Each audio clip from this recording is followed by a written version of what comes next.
맹자 읽어주는 군 풀이와 낭송 이천승 이루하 1장 진리는 통한다. 맹자의 당찬 자신감은 어디에서 나오는 것일까요? 그는 성인의 마음은 서로 통한다고 보고 그 진리의 계보들을 그려갑니다. 순임금은 저풍에서 태어나 부하로 옮겼다가 명주에서 돌아가셨으니 동이 사람이다. 문왕은 기주에서 태어나 필영에서 돌아가셨으니 서이 사람이다.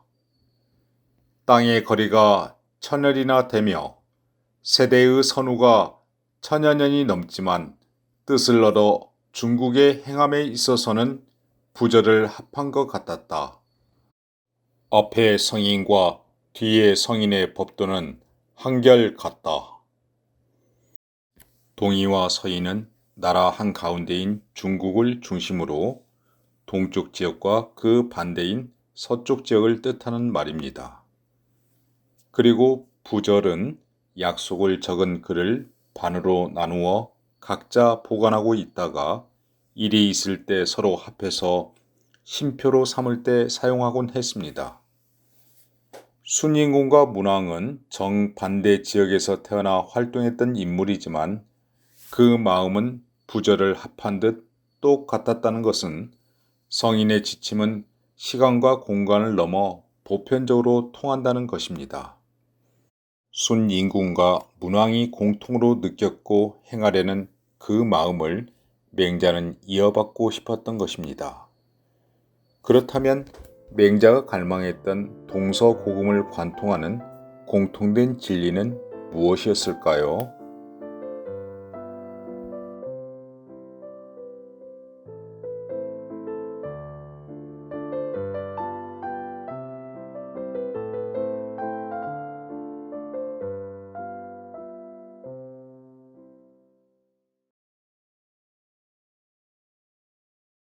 이루하 2장 큰 밑그림을 그리는 정치. 정나라 대부였던 자산은 능력 있는 인물이었습니다. 그가 정치를 담당할 때 물이 넘실대는 진수와 유수에서 사람들이 도보로 강을 건너는 것을 보고 자신이 타던 수레로 그들을 건네주곤 하였습니다. 언뜻 보기에 칭찬받을 일이지만 맹자는 그 일을 비난하며 말합니다. 그는 은혜롭지만 정치를 할 줄 모른다. 11월에 걸어서 건널 수 있는 다리를 만들고 12월에는 수레가 건널 수 있는 다리를 만든다면 백성들이 건너는 것을 걱정하지 않을 것이다. 자신의 수레를 사용하여 남을 건네주는 것은 물론 은혜로운 일입니다. 그러나 큰 그림을 그리는 정치가라면 누구나 할 수 있는 그러한 사적인 은혜와 작은 이익을 베푸는 것에 머물러서는 안 된다는 것입니다. 11월이면 농사일을 거의 마쳤으므로 백성의 노동력을 이용하여 걸어서 건널 수 있는 다리를 완성할 수 있습니다. 또한 12월에 이르러서는 농사일을 마무리하였고 강물이 얼어있을 것이므로 백성의 힘을 이용하여 수레도 건널 수 있는 튼튼한 다리도 완성할 수 있습니다. 다리가 없으면 새로 만들고 무너진 것은 재건축하되 때에 알맞게 일을 헤아리고 백성의 노동력을 빌리되 그들을 편안하게 하는 정책을 펼친다면 백성이 물을 건너는 근심이 없을 것입니다. 어찌 정치의 최일선에 서 있는 입장에서 자신의 수레로 일일이 사람을 건네줄 필요가 있겠습니까? 맹자가 보기에 바로 그러한 큰 밑그림을 실행하는 것이 정치가의 올바른 자세라고 보면서 보충 설명합니다. 군자가 정치를 공평하게 한다면 출행할 때 사람들을 물리치는 것도 괜찮을 것인데 어찌 사람마다 모두 건네줄 수 있겠는가? 따라서 정치하는 사람이 모든 사람마다 기쁘게 하려면 날마다 하여도 시간이 부족할 것이다. 사극에서 볼 수 있는 물러거라 대감마님 행차시다 라는 말을 들어본 적이 있을 것입니다. 맹자는 바쁜 국가 공무를 처리하기 위해 길을 내달라는 것은 결코 잘못이 아니라고 보았습니다.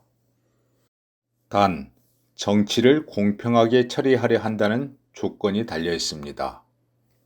군자다운 정치가는 중요한 것을 잡고 큰 것을 힘써서 만인을 위한 정당한 권력 행사를 행해야 한다는 것입니다. 만일 큰 것을 보지 못하고 자신이 만나는 모든 사람들을 기쁘게 하여 결과적으로 자신을 기리게 하고자 한다면 시간이 부족할 것이라 말합니다. 제갈공명은 세상을 다스림은 큰 덕으로서 하고 작은 은혜로서 하지 않는다고 하였으니 같은 말입니다. 공평무사한 정치가를 기대하는 것은 예나 지금이나 마찬가지입니다.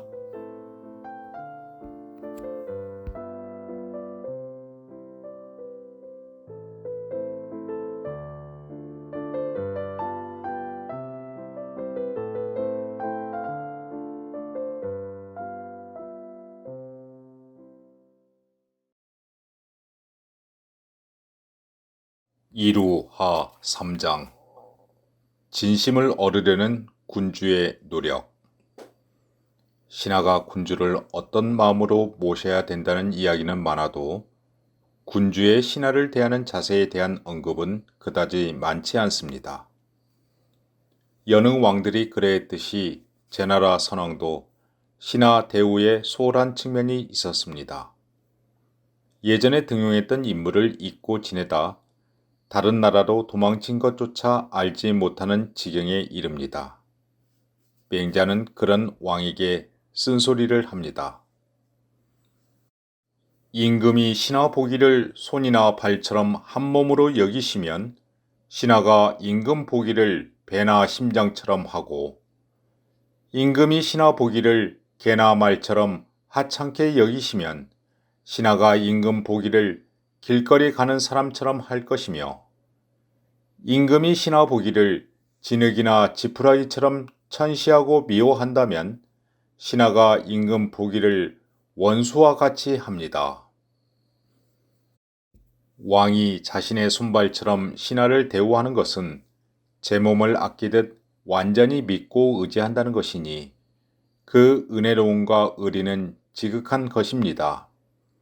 반면에 개나 말처럼 마구 부려먹을 대상으로 여기거나 잡초처럼 짓밟고 다녀도 될 정도로 하찮게 여긴다면 문제가 달라진다는 것입니다. 결과적으로 아랫사람이 어떻게 하느냐는 윗사람이 어떻게 자신을 대우하는 것에 달려 있다는 것입니다. 심지어 원수처럼 여긴다는 말을 들은 제선왕은 맹자의 말이 너무 심하다고 생각하여 불쾌한 심정으로 예법을 들어 반문합니다. 예법에 옛 임금을 위하여 상복을 입는다고 하는데 그렇다면 어떻게 해야 상복을 입을 수 있는지요? 신하의 간언을 실행하고 말을 들어주어 은택이 백성에게 내리도록 합니다. 만약 사연이 있어 떠나거든 임금이 사람을 시켜 인도하여 국경을 벗어나도록 하며 또한 그가 가는 곳에 먼저 기별을 해주고 떠난 지 3년이 지나도 돌아오지 않은 다음에야 그 토지와 주택을 거두니 이것을 이른바 3가지 예가 있다고 하는 것입니다. 이렇게 한다면 임금을 위하여 상복을 입게 됩니다. 여기서 맹자가 말한 3가지 예란 첫째로 도적의 노략질을 방지하여 국경까지 보호하는 것이요. 둘째로 그 신하가 가려는 나라의 임금에게 그의 어짐을 칭찬하여 그를 거두어 쓰기를 바라는 것이요. 셋째로 3년을 기다려도 돌아오지 않는다면 그 신하에게 주었던 토지와 주택을 거두는 것입니다. 자신을 저버리고 떠나는 신하를 위해 그토록 충분히 배려해주는 이런 임금이 있었을까요? 그러나 군주가 최소한 이러한 마음가짐으로 신하를 대우해야 자신과 한 몸이 되는 신하를 얻을 수 있고 진정으로 왕을 위해 상복도 입을 수 있다는 것입니다. 이어 맹자는 이와는 정반대되는 현실을 말합니다. 반면에 지금의 신하가 되어 간언하면 실행하지 않고 말하면 들어주지 아니하여 은택이 백성에게 내리지 않습니다.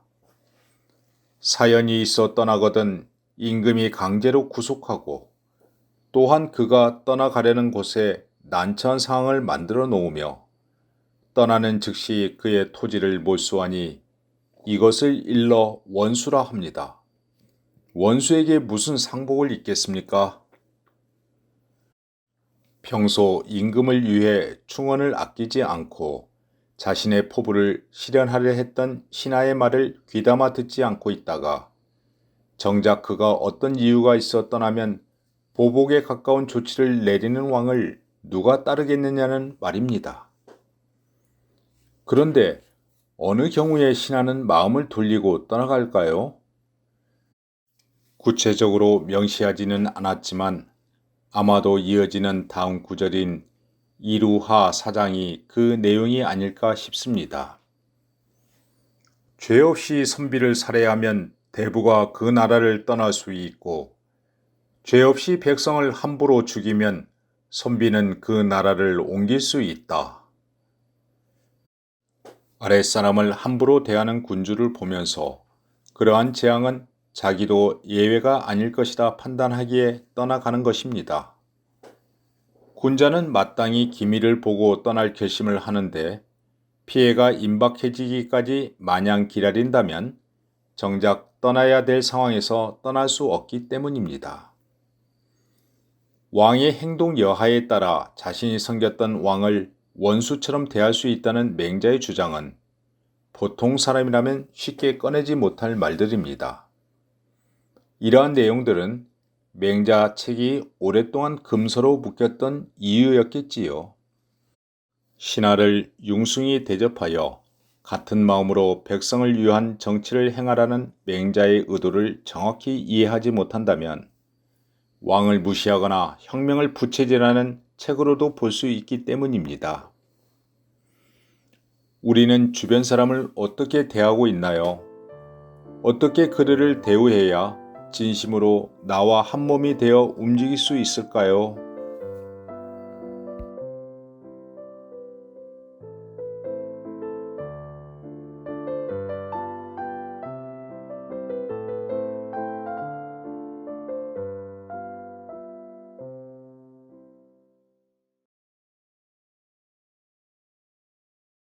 이루하 5장 도덕성을 갖춘 군주의 모범적 행동. 맹자에는 맥락이나 내용에서 비슷한 구절도 있고 어떤 경우는 축약 형태로 쓰이는 경우도 있습니다. 군주의 인과 의를 강조하는 다음과 같은 내용이 그렇습니다. 군주가 어질면 어질지 않은 일이 없고 군주가 의로우면 의롭지 않은 일이 없다. 인의의 도덕적 자질을 지닌 군주의 역할을 강조하고 있습니다. 이 구절을 앞서 살펴보았던 이루상 20장의 내용과 비교해 볼까요? 군주가 등용했던 인물을 하나하나 모두 탓할 수 없으며 군주의 잘못된 정치를 일일이 흠잡을 수 없다. 오직 큰 덕을 갖춘 대인이라야 잘못된 군주의 마음을 바로잡을 수 있다. 군주가 어질면 모든 일이 어질지 않음이 없고 군주가 의로우면 모든 일이 의롭지 않음이 없으며 군주가 올바르면 모든 일이 바르지 않음이 없을 것이니 한번 군주의 마음을 바로잡으면 나라가 안정될 것이다. 우리가 이미 앞서 살펴보았던 내용은 인재 등용이나 정치 운용에서 군주의 잘못된 마음을 바로잡는다는 데 초점이 있었고 여기서는 다만 군주가 지녀야 될 자세를 포괄적으로 제시하고 있을 뿐입니다. 인의에 기반을 둔 군주의 모범적 행동은 맹자의 일관된 주장이었습니다.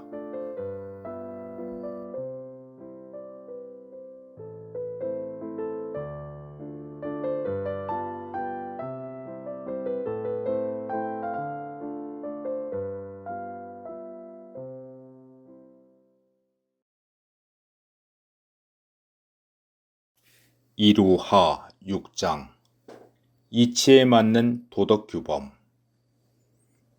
예의를 강조하지만 관습처럼 내려오는 기존의 도덕규범 모두가 이치에 맞는 것은 아닐 것이기에 맹자는 말합니다. 예법에 맞지 않는 예와 의롭지 않는 의를 대의는 하지 않는다. 예와 의를 말하고 행하지만 잘못된 주관에 빠질 때가 있습니다. 일에 따라 이치에 순응하고 때에 따라 마땅하게 처리하려는 대의는 기존의 관습을 마냥 따르지 않습니다. 여기서 맹자는 대인이라면 결코 그런 일을 하지 않는다고 강조하고 있습니다. 대인은 당대의 현실에 맞지 않는 예법을 고수하지 않으며 의리를 가장하지 않고 상황에 적절한 의로움을 추구합니다. 이것이 바로 이치에 합당한 예의입니다. 예라는 이름에 보이지 않는 폭력과 정의를 앞세우면서도 비리가 좀 채 줄어들지 않는 현실에서 진정한 의미의 예의란 어떤 것일까요?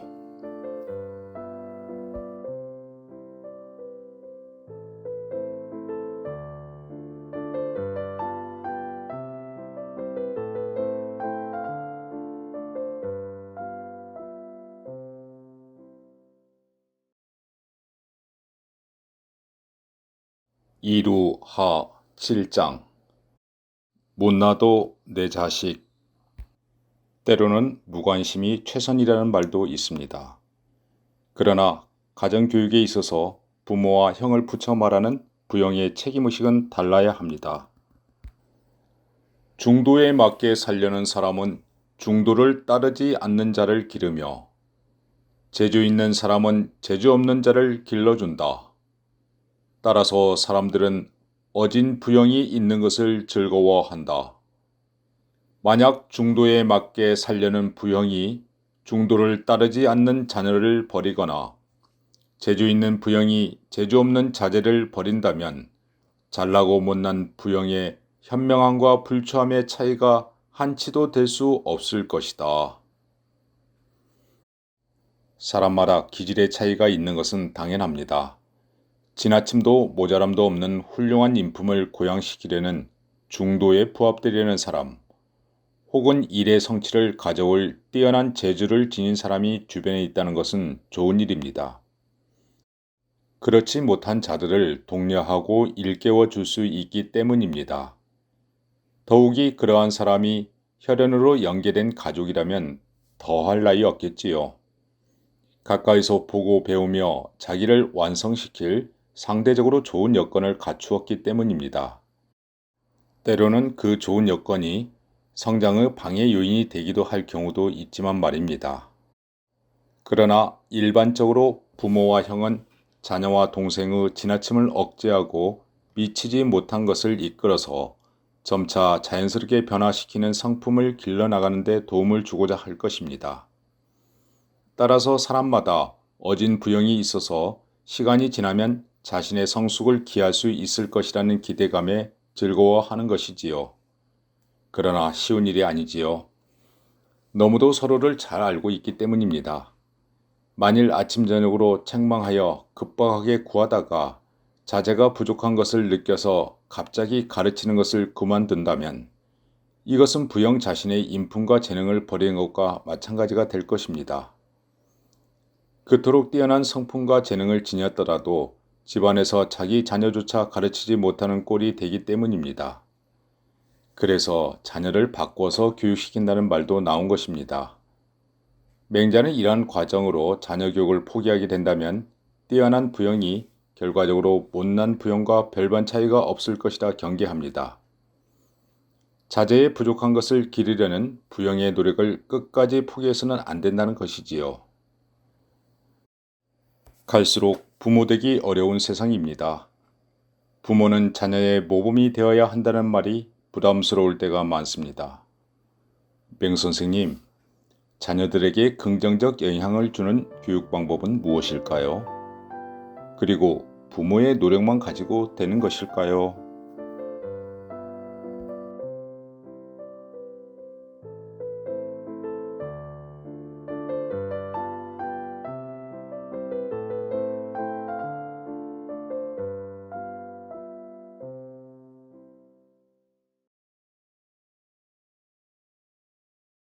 이루하 8장 잘못을 줄여가려는 노력.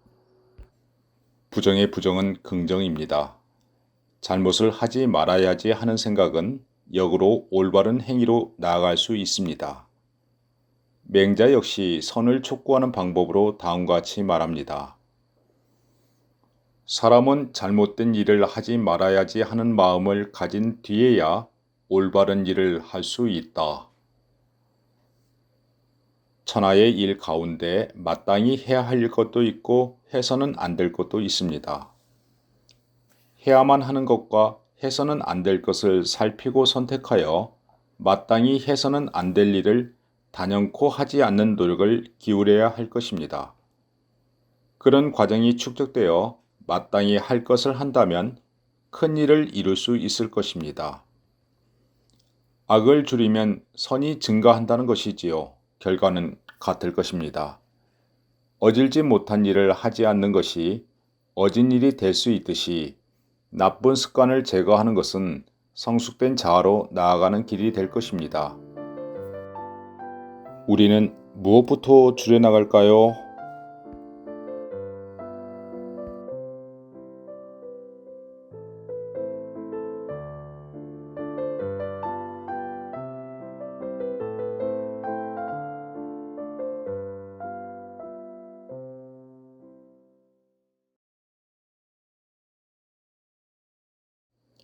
이루하 9장 남의 잘못을 드러내지 말자.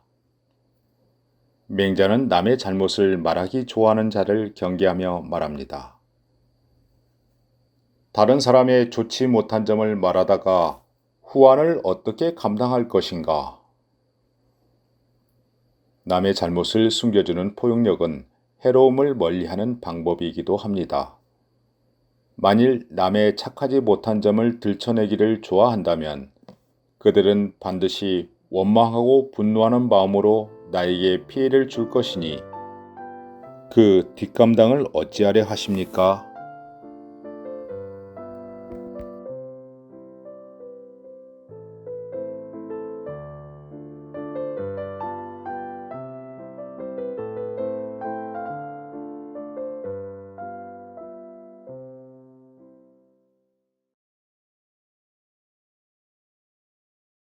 이루하 10장 일상이 답이다. 맹자가 보는 공자와 같은 성인의 삶은 거창한 것이 아니었습니다.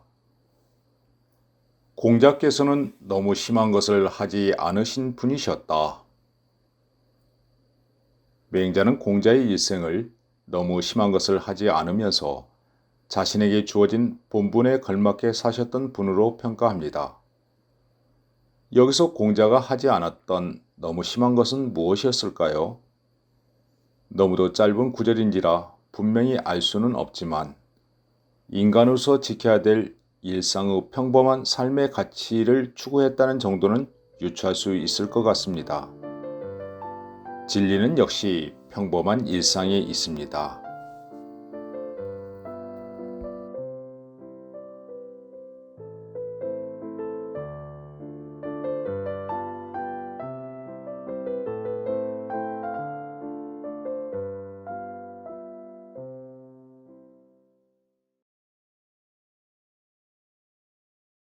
이루하 11장 오직 의로움을 따르리라. 맹자는 개인적 신념과 행동보다는 때로는 원칙에 따른 유연한 자세도 필요함을 말합니다. 대인은 말한 것이 반드시 그대로 되리라 확신하지 않았으며 행동은 반드시 밀어붙일 것을 기약하지 않았다. 오직 의리가 있는 바를 따른다. 맹자가 말하는 대인이란 말은 성실하고 행동은 과감한 실천을 보여주는 인물입니다. 그러나 그의 말과 행동은 꼭 그렇게 하겠다는 목적의식에 사로잡혀 있지 않습니다. 무엇이 올바른지 상황을 충분히 고려하면서 말과 행동을 그에 맞춰 조절할 수 있는 타협적 태도를 지니기 때문입니다. 의리에 맞지 않는다면 예초에 했던 자신의 말도 수정할 수 있어야 하고 때로는 과감한 행동이 주는 역효과도 생각하는 것입니다. 공자도 꼭 그래야 하는 것도 없고 반드시 그렇지 말아야 하는 것도 없다. 오직 의리에 따라 행동할 뿐이라고 하였습니다. 비슷한 맥락에서 맹자 역시 오직 의리가 있는 곳을 따른다는 유의 소재를 말하는 것입니다. 의리에 따른 행동을 주안점에 둔다면 믿음과 결단이 수반됩니다. 그러나 역으로 성실과 결단만 주장하는 것은 때로는 의리에 맞지 않을 수도 있습니다. 의리에 맞는 소신 있는 행동이 필요할 것이고 그렇게 할 수 있는 사람을 맹자는 대인이라 보았던 것입니다.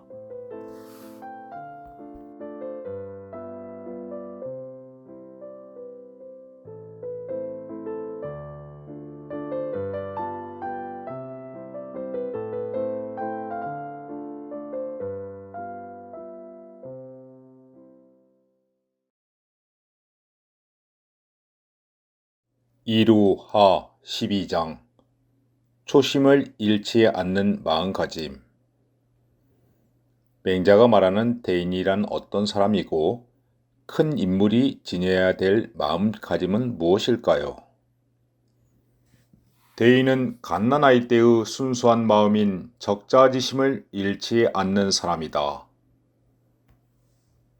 대인은 어느 한 곳에 구애됨 없이 모든 것에 통달하고 대응할 수 있는 드넓은 마음가짐을 지닌 사람입니다. 그러한 마음은 티 없이 맑고 거짓없는 순수함에서 출발합니다. 맹자는 갓난아이의 마음이 그러할 것이라 생각합니다. 물론 아무것도 모르는 갓난아이가 세상 물정을 어느 정도 아는 어른의 모델이 될 수 없습니다. 그러나 무엇인가를 인위적으로 꾸며대지 않는 솔직하고 순수한 마음에서는 서로 통할 것입니다.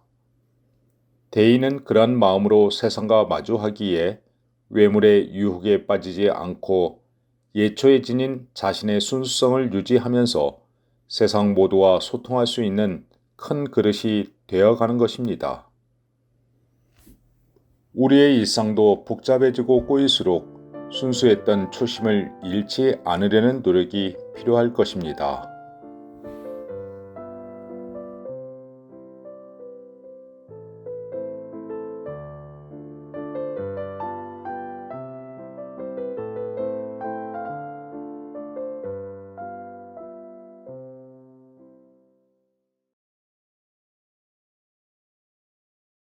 이루하 13장 장래는 삶의 가장 큰 일.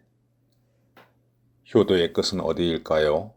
살아있을 때는 물론이고 돌아가신 이후에도 효심을 잃지 말아야 할 것을 맹자는 다음같이 말합니다.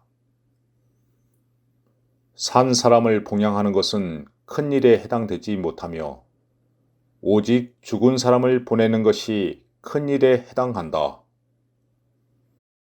큰 일이 아니라는 것은 상대적으로 더 큰 일이 있다는 말입니다.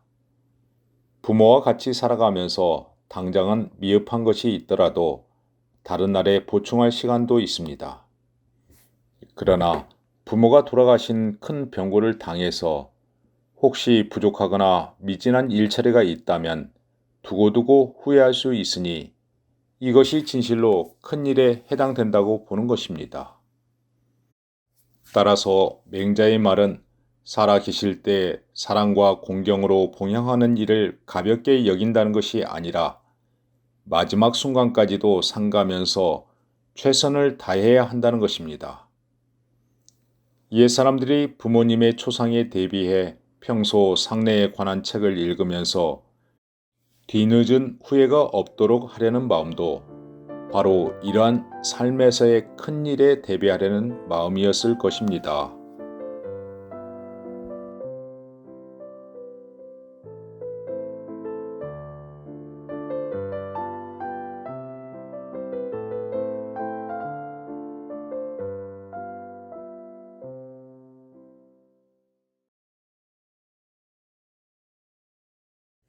이루하 14장 자덕을 위한 배움의 길. 군자가 추구하는 학문은 의식적이고 강제적인 배움이 아니었습니다. 그렇다고 단순히 외적 지식의 획득을 통한 자기 만족에 그치지도 않았습니다. 맹자는 배움이란 진리를 자기 안에서 찾아 자연스럽게 삶의 현장에서 터득되어가는 과정이라 보고 다음과 같이 말합니다. 군자가 도로서 깊이 나가려는 것은 스스로의 터득인 자덕을 위해서이다. 스스로 터득하면 생활이 편안해지고 생활이 편안해지면 이해도 깊어질 것이다. 이해가 깊어지면 가까운 주변에서 취하는 모든 것에서 그 근원을 만날 것이다. 그러므로 군자는 스스로의 힘으로 올바른 길을 터득하고자 하는 것이다. 내 안에 갖추어진 이치를 깨닫고 얻으려는 공부 방법이 자덕입니다. 단순히 스스로의 만족을 위한 배움을 넘어 진리가 내 안에서 살아 숨쉬는 현장을 얻으려는 것입니다. 그래서 깊이 한 발 더 나아가는 것입니다. 진리에 나가기를 깊숙이 하지 않고 어느 정도에서 그친다면 깊은 경지에 이를 수 없습니다. 또한 도를 그 방법으로 사용하지 않고 억지로 한다면 하루아침에 효험을 보고자 하는 성급함도 있을 것입니다. 군자는 자기 스스로 참되고 올바른 길을 깨달아 얻어 자기 안에 깃들어 있는 도를 자연스럽게 발견하려고 합니다. 자신의 힘으로 스스로 깨달았으니 깨달은 바에 대해 확신을 가질 수 있고 흔들림 없이 편안할 수 있습니다. 흔들림 없이 편안하니 깨달은 바에 대해 이해도 한층 더 깊어집니다. 이해가 깊어지면 깨달은 바를 자기 주변의 어떤 상황에 적용하더라도 참되고 바른 길을 만날 수 있습니다. 그래서 군자는 자기 스스로의 힘으로 참되고 바른 길을 깨닫고자 하는 것입니다.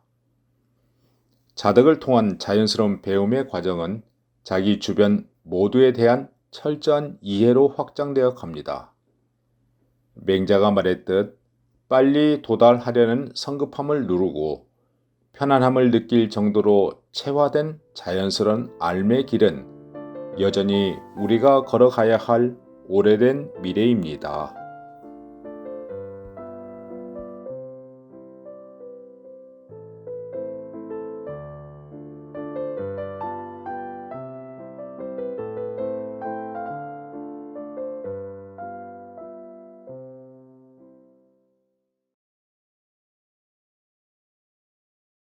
이루하 15장 폭넓게 배우면서 핵심을 간추린다. 책이 많다고 반드시 공부 잘하는 것이 아니듯이 배움이란 단지 넓혀가는 것만을 뜻하지 않을 것입니다.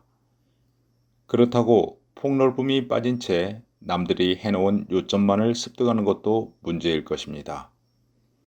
맹자는 배움에 있어 넓게 배우는 목적지를 말합니다. 널리 배우면서 자세히 설명하려는 것은 장차 그로써 돌이켜 핵심을 말하고자 해서이다.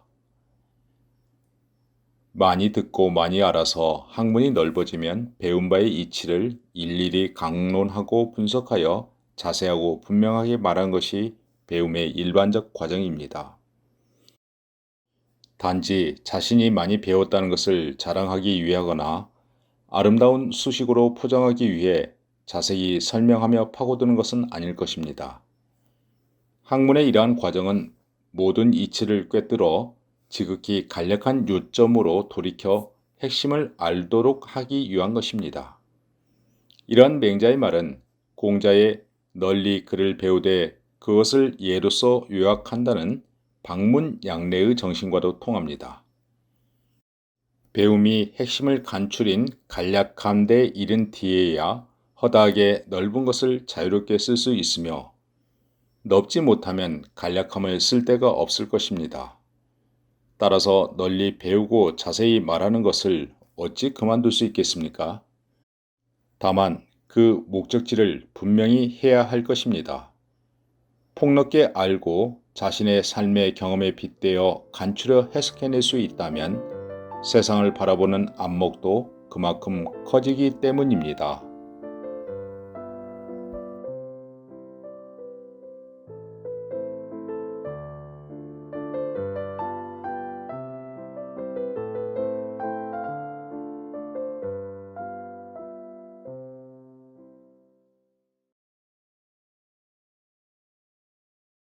2루하 16장 마음을 얻는 자 천하를 얻는다. 타자의 진정한 마음을 얻어내는 통치 방법은 무엇일까요? 맹자는 눈앞에서의 복종이 아니라 마음에서 우러나오는 자발성을 진정한 힘이라 생각합니다. 선으로 남을 굴복시켜 이기려는 자는 진심으로 우러나오는 것이 아니므로 남을 복종시킬 수 있는 경우가 없다. 반면에 선으로서 모두가 선으로 돌아가고자 남을 가르치고 기른 뒤에야 천하를 복종시킬 수 있다. 천하가 기쁜 마음으로 복종하지 않는데 왕 노릇 할 수 있는 경우는 아직 없었다. 가끔은 맹자책에 수록된 글자 그대로 풀이하면 고개가 갸우뚱해질 때가 있습니다. 지금 소개한 원문에서 선으로서 남을 복종시키는 자는 남을 복종시킬 수 없다라고 하여 이 구절을 곧이곧대로 풀이하면 오해하기 십상입니다. 평소 선을 강조하며 선한 마음의 확산을 강조했던 맹자였기 때문입니다. 그러나 일반적으로 선이란 공동체를 향한 도덕적 마음을 뜻하기도 하고 또는 남들과 비해 비교 우위에 있는 자신의 장점을 가리키기도 합니다. 그렇다면 주자처럼 자신의 선한 장점으로서 남을 굴복시키는 자는 나중에 타인들이 자신처럼 잘할까 내심 걱정하는 것으로 해석될 수 있습니다. 그러나 진심으로 공동체의 선을 생각하는 마음에서 나온 것이 아니므로 사람들은 그런 형식적인 마음을 따르지 않을 것입니다. 반면에 선으로서 남들을 일깨우고 길러준다는 것은 그들과 함께 선함으로 돌아가고자 하는 마음입니다. 더불어 살아가려는 마음인지라 천하 모든 이들의 마음을 얻을 수 있는 토대이기 때문입니다. 이와는 달리 두 구절을 대비적으로 생각하여 도덕적으로 선한 마음만으로는 남을 승복시킬 수 없고 선한 마음에다 남들을 기를 수 있는 실질적 혜택을 줄 때라야 많은 이들이 마음으로 복종할 수 있다고도 해석할 수 있습니다. 항심뿐 아니라 항산의 병행을 주장했던 맹자를 생각할 때 선한 마음 그 자체만으로 부족하다는 생각이 들기 때문입니다. 그러나 자발적 복종인 신복까지 이르러내리는 진정성을 강조하는 맹자의 취지는 여전합니다.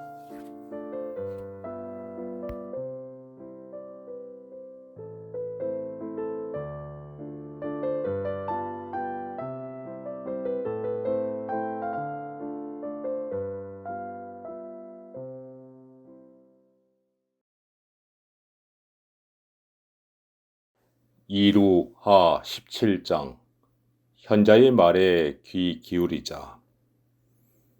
맹자는 현자를 우대하라는 짧으면서도 강한 메시지를 전합니다. 말에 실질이 없는 것이 길하지 못할 것이니 길하지 못한 실질은 현명한 사람을 가리는 것이 이에 해당한다. 실질이 없는 말이 좋은 결과로 이어질 리는 없습니다. 예를 들어 현명한 자를 참소하고 막아서 그들의 정당한 말을 가로막는 경우가 그렇습니다. 현자를 공정하게 등용하도록 추천해야 할 것인데 오히려 현자를 시기하여 나라를 병들게 하는 자가 있다면 마땅히 내쳐야 함을 말하는 것입니다.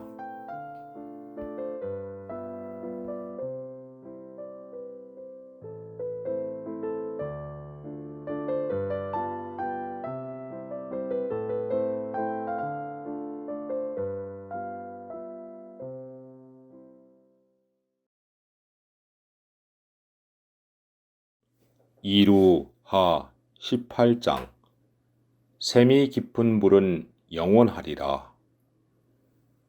공자의 물에 대한 비유는 그 나름의 해안이 담겨 있습니다.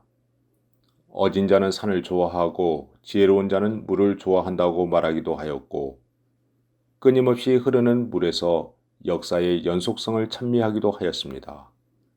그러나 관점에 따라 다양한 의미로 해석될 여지가 있기에 서벽은 맹자가 어떻게 공자의 생각을 이해하고 있는지 묻습니다. 공자께서 물에 대해 자주 말하면서 물이여 물이여 하셨으니 물에서 무엇을 취한 것입니까? 근원이 있는 샘물은 용솟음쳐 밤낮을 가리지 않고 흘러 웅덩이를 채운 뒤에 나아가 사방의 바다에 이르니 근원이 있는 것이 이와 같으니 이를 취하신 것일 뿐이다.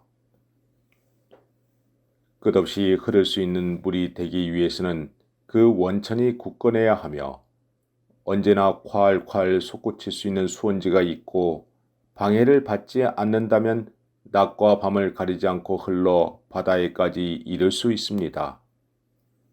이 구절에서 맹자가 말한 웅덩이를 채운 뒤에 나아간다는 영과 이후진은 중간 단계를 뛰어넘지 않으면서 지속적인 전진을 말할 때 자주 쓰는 말입니다. 이를 인용하여 왕조의 무궁한 번영을 기원하는 용비어천가의 한 대목도 바로 이러한 영원성을 기원하고 있습니다. 샘이 깊은 물은 가뭄에 안이 그치기 때문에 시내를 이루어 바다에까지 나아가리라. 맹자는 근본이 튼튼하게 그렇게 될 수 있고 공자의 의도가 바로 여기에 있다고 보고 보충 설명합니다. 만일 근원이 없으면 7, 8월 사이에 비가 집중되어 개천과 도랑이 모두 가득하지만 그것이 마르는 것은 서서도 기다릴 수 있을 정도로 금세 마른다. 따라서 명성이 실상보다 지나친 것을 군자는 부끄러워한다. 근원이 없는 물이 쉽게 마르듯이 실제와 부합되지 않는 명예는 오래 갈 수 없으리라는 충고입니다. 흐르는 물을 보면서 근원의 힘을 기울이라는 맹자의 주장은 명예를 구하기에 조급했던 서백에 대한 경계의 말이기도 하였습니다. 성급한 명예욕보다는 실질에 부합되는 적절한 행동이 진정으로 명예로운 일이 아닐까요?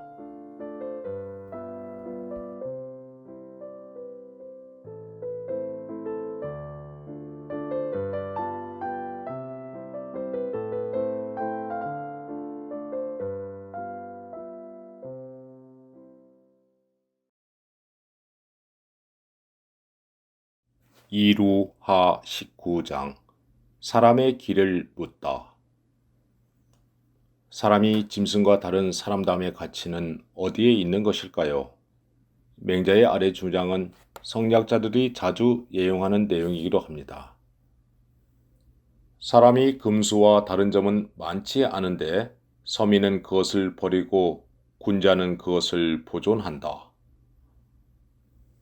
거의 드물다는 것은 적다는 말로 별로 차이가 없다는 것입니다. 성리학의 대전제인 이치와 기운을 대입시켜 설명하면 여타 존재자들처럼 사람은 천지의 이치를 동일하게 얻어 본성으로 삼고 천지의 기운을 똑같이 얻어 형체를 삼습니다. 이치와 기운의 결합이란 점에서는 동일하지만 사람이 저들과 다른 차이점은 올바른 형기를 얻어 그로 인해 자신의 내재한 본성을 온전히 보존할 수 있다는 점이 조금 다릅니다. 그러나 조금 다르다고 하지만 그 차이는 실상은 큰 것입니다. 인의 지의 도덕적 본성은 본능에 충실한 여타의 존재자들에게 확연히 드러나거나 요구할 수도 없기 때문이지요. 물론 애완동물이 보여주는 친밀감 등 일부의 유사성은 배제할 수 없지만 도덕적 본성의 실현 가능성이란 측면에서 본질적인 차이가 있는 것입니다. 그래서 성리학자들은 사람이 사람다울 수 있으려면 내재된 도덕성을 온전히 보존하려는 노력을 다해야 한다고 보는 것입니다. 사람의 경우도 도덕성의 보존 여부에 따라 많은 인격적 차이를 보이게 됩니다. 서민은 금수와 사람다움의 차이를 알지 못하고 마침내 지키지 못하고 버리니 금수와의 차이가 많지 않게 되어 갑니다. 반면에 오직 군자는 금수와 다른 점이 도덕적 본성을 온전히 하는 데 있음을 알고 조심조심 두려워하는 마음으로 그 본성을 온전히 보존하여 사람다움의 도리를 다하도록 최선의 노력을 다합니다. 예를 들어 맹자가 제시한 순임금 같은 경우가 그렇습니다. 순임금은 여러 사물의 이치를 밝히며 일륜을 자세히 살폈으니 인으로 말미암아 행한 것이지 인의를 일부러 행한 것은 아니다. 순으로 대표되는 성인은 사물의 이치를 탐구하고 인륜의 질서를 바로 세우려는 노력을 아끼지 않았습니다. 맹자가 그들을 칭송했던 것은 뛰어난 업적이 아니었습니다. 그 이들은 자신 속에 내재된 인의의 도덕성에 따라 자율적으로 행동했던 것이지 인의라는 어떤 원칙을 설정하고 그것을 실현시키려 했던 타율적 도덕가들이 아닙니다. 이미 마음에 뿌리내린 인의의 도덕성에 근본하여 행위의 모든 것이 이로부터 자연스럽게 나온 것입니다. 인의를 도덕적 표준으로 설정한 다음에 예서 억지로 행하려고 한 것이 아니었기에 더욱 가치 있는 일입니다. 성스러운 행위가 자신도 견디지 못할 타자를 향한 도덕적 충동에서 나온 행위였다는 것이지요. 이런 의미에서 인의로 말미암아 행한 것이지 인의를 일부러 행한 것이 아니었다는 맹자의 말은 주목해야 될 구절입니다. 앞서 군자들은 그러한 사람다운 마음을 보존하려 노력했다고 했는데 순과 같은 이는 보존하려는 노력을 넘어서 이미 그 자체로 체화되었던 분들입니다. 배우고 노력하는 단계가 아니라 예초의 인간다움의 결에 걸맞는 분위기에 성인으로 추앙받았던 것입니다. 인면수심의 극악 범죄들이 일어나는 것을 볼 때 도덕성을 저버리면 사람이 짐승과 별로 차이가 나지 않는다는 맹자의 진단은 그리 틀린 말이 아닐 것입니다. 예초부터 우리 마음속에 있는 그 조그만 울림을 놓치지 말고 살아가야 할 것인데 말입니다.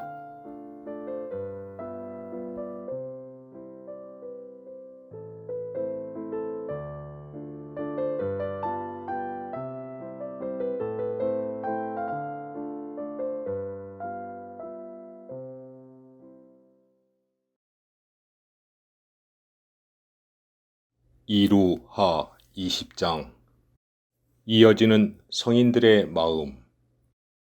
내 마음의 도덕률에 따라 행하는 것은 순임금만이 그런 것은 아니었습니다.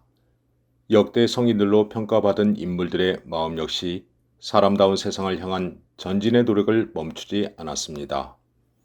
구체적으로 어떤 마음들이었을까요? 맹자는 마음에서 마음으로 이어지는 성인들의 특징적 사례를 간추려 말합니다. 우임금은 맛있는 술을 싫어하고 착한 말을 좋아하였다. 탕임금은 중도를 찾고 어진이를 세움에 일정한 한정이 없었다. 문왕은 백성을 보살피되 혹시라도 상한 데가 있는 것처럼 어루만지시고 도를 바라보기를 아직 보지 못한 듯이 하였다. 무왕은 가깝다고 허물없이 굴지도 않고 멀다고 해서 잊지도 않으셨다. 주공은 3대의 성왕을 겸하여 4가지 일을 실천할 것을 생각하였다. 만일 사리에 부합되지 않는 점이 있다면 우러러 보며 생각하되 밤낮을 가리지 않고 다행히 깨닫게 되면 빨리 행하려는 마음에 앉아서 날이 새기를 기다렸다. 우임금의 심성을 알게 해주는 대표적인 일을 말하자면 맛있는 술을 싫어한 것과 착한 말을 좋아한 점이었습니다. 전국체그 기록에 의하면 의적이 술을 만들자 우임금이 마시고 달게 여기면서 후세에 반드시 술 때문에 나라를 망칠 자가 있을 것이다 라고 말하며 의적을 멀리하고 술을 끊었다고 합니다. 술로 인한 욕망의 노예가 될까 두려웠던 것이지요. 그리고 서경에는 우임금이 좋은 말을 들으면 절하였다고 하였으니 그가 착한 말을 좋아하고 혹시라도 이치를 빠뜨릴까 두려워했기 때문입니다. 이것이 바로 우임금이 근심하고 조심하면서 평생을 부지런히 힘써 살았던 마음이었습니다. 우임금의 뒤를 이은 탕임금은 정치할 때 오직 중도를 잡아 지나침과 모자람이 없도록 한 것은 모든 일처리에 정도를 어기지 않기 위함이었습니다. 또한 사람을 등용함에 오직 어진 사람이라면 그 출신 성분을 따지지 않고 이편무방의 원칙을 견지하였습니다. 현명한 인재들과 더불어 나라를 다스리면서 천하 모든 이들의 마음을 잃을까 두려워하였기 때문입니다. 이것이 바로 탕임금이 부지런하며 조심하면서 애쓴 마음이었습니다. 문왕은 사람을 은혜롭게 다스리고 보호하며 백성이 이미 편안하였는데도 오히려 상해나 당하지 않을까 안타깝게 생각하는 시민 여상의 마음을 지녔습니다. 또한 자신의 도리가 이미 지극하였음에도 바라보기를 아직 멀다고 생각하였습니다. 이처럼 문왕은 현재에 만족하지 않고 예민의식과 구도자의 절실함으로 밤낮 없이 부지런히 노력했던 인물입니다. 문왕을 이은 무왕은 사람이란 가까울수록 홀씨하기 쉬운데도 소홀히 대하지 않으셨으며 쉽게 잊혀지기 쉬운 먼 사람도 결코 잊지 않으셨습니다. 포용력을 지닌 따뜻한 마음의 소유자였음을 알 수 있습니다. 그리고 마지막으로 주공은 우, 탕, 무왕의 장점을 겸할 것을 생각하여 앞서 네 조목을 행하셨습니다. 혹이라도 시세에 부합되지 않는 점이 있거든 우러러보며 생각하되 밤낮을 헤아리지 않았습니다. 그리고 이치는 통한지라 다행히도 깨닫게 되면 빨리 시행하고자 하는 급한 마음에 꼬박 날새기를 기다리기도 하였습니다. 맹자는 성인들의 걱정과 근심, 노력 등이 어디에 있는지를 대표적인 특징을 들어 예시하며 그 마음을 이어받고자 하였습니다. 맛있는 술을 멀리하고 선한 말을 좋아했던 순임금, 중심을 잡고 부류에 상관없이 현자를 등용했던 탕임금, 백성이 피해를 입을까 걱정하면서 구도자의 절실함을 키워나갔던 문왕, 가까운 사람을 업신여기지 않고 멀리 있는 사람까지도 잊지 않으려 노력했던 무왕, 그리고 이 모두를 겸비하고자 노력하면서 현실적 상황에 적용시키고자 애를 썼던 주공이 바로 그러한 마음의 소유자였던 것입니다. 매사에 근심하고 부지런하며 조심하고 힘썼던 이들의 마음을 간직한다면 우리도 성인의 발자취에 성큼 다가설 것입니다.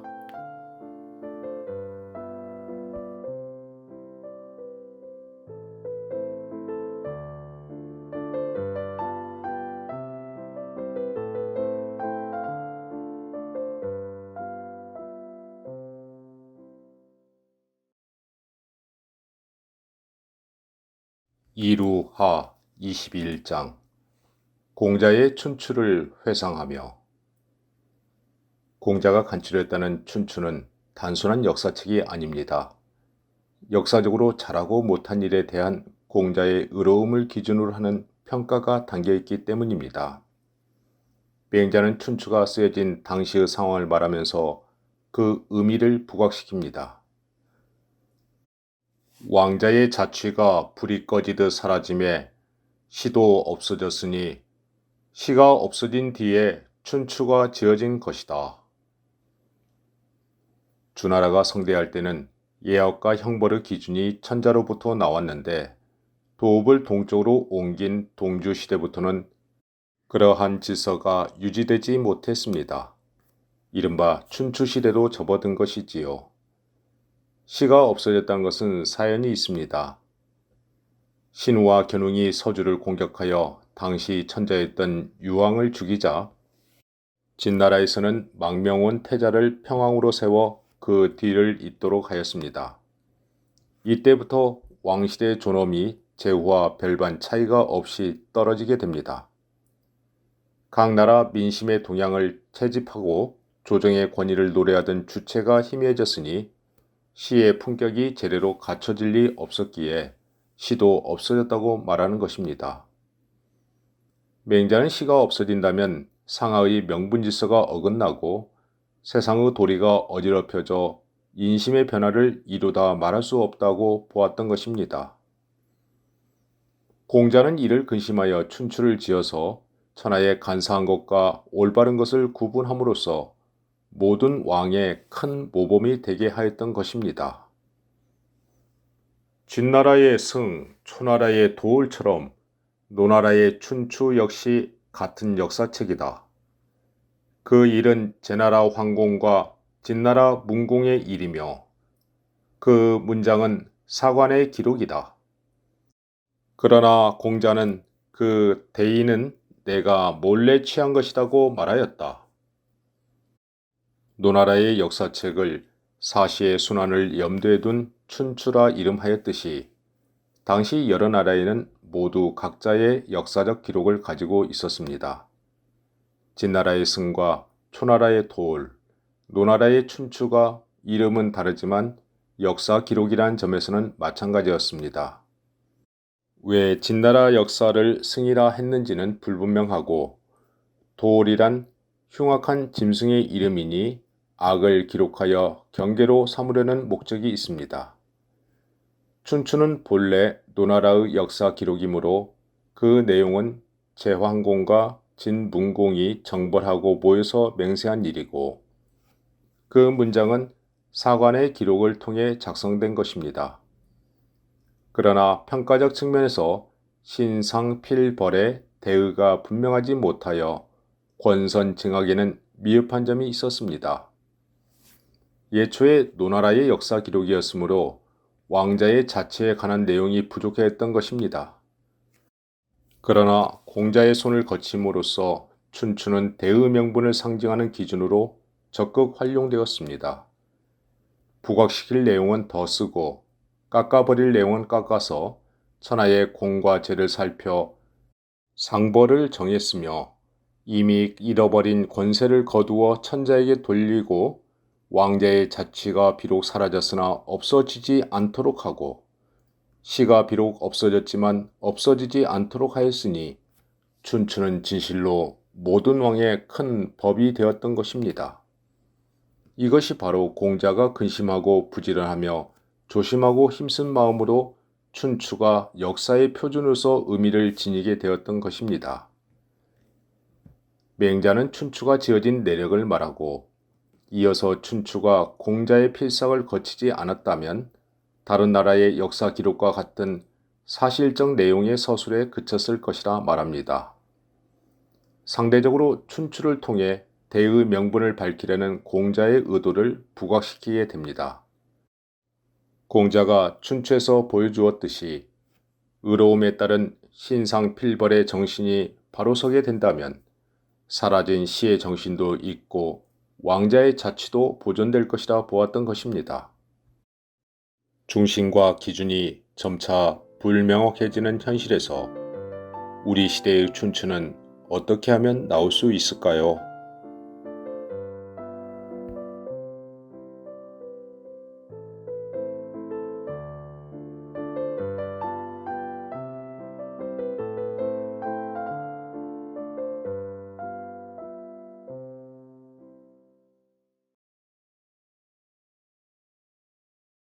이루하 22장 공자를 사숙하려는 마음으로 맹자의 공자에 대한 존경의 마음은 끊임없습니다. 자신이 공자를 사숙하였다는 말이 이를 대표합니다. 군자의 은택도 5대가 지나면 끊어지고 소인의 은택도 5대면 끊어진다. 그러나 나는 직접 공자의 문도가 되지는 못했지만 다른 사람을 통해 사숙하였다. 지위 여부를 떠나 군자든 그렇지 않은 소인이든 5대인 150여 년이 지나면 기억에서 멀어지고 그 은택도 점점 희미해집니다. 그러나 정신이나 학문의 영역에 있어서는 다릅니다. 공자 사후 대략 100여 년이 지나 태어난 맹자는 직접 공자에게 배운 제자가 아니었습니다.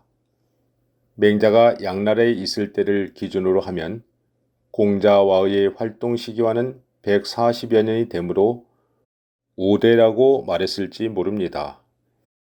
그러나 맹자는 다행히도 공자의 남은 은택이 공자의 손자인 자사를 통해 자신에게로 여전히 이어지고 있어서 그를 통해 공자의 참정신을 배울 수 있었다고 자부합니다.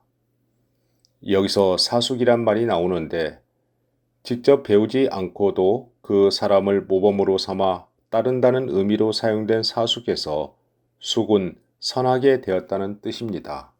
혹은 방언이라는 말도 있습니다. 맹자는 전에 들은 공자의 학문을 통해 자신을 선하게 만들 수 있었다고 말합니다. 공자를 추존하는 동시에 맹자 자신에게는 겸손의 미덕을 보여주는 대목입니다.